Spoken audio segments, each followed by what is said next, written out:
Sejak 5 tahun terakhir, Aan Syahputra 36 tahun, seorang petani di desa Kemuinduk, Kecamatan Pulau Beringin, Oku Selatan, Sumatera Selatan, membudidayakan vanili.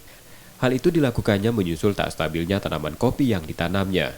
Setelah mencoba sekitar 500 batang vanili, Aan mengaku hasilnya cukup menjanjikan, sebagai tambahan menutupi penghasilan dari buah kopi yang tak menentu.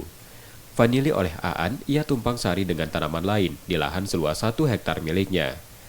Saat ini harga jual tanaman rempah ini untuk buah basahnya mencapai Rp150.000 per kilogram, sedangkan yang kering mencapai Rp1 juta.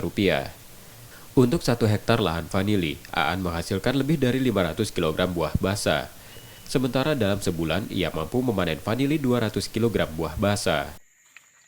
Untuk sementara, untuk tambahan hasil sangat menjanjikan. Pertama dari harga, yang kedua untuk pemeliharaan tidak terlalu rumit. Sekedar waktu polinasi memang membutuhkan waktu setiap pagi. Tanaman yang mampu ditanam tumpang sari atau bisa ditanam dengan tanaman lain, menurut Aan, vanili memiliki nilai keekonomian yang baik, terutama untuk petani kopi yang banyak di Oku Selatan.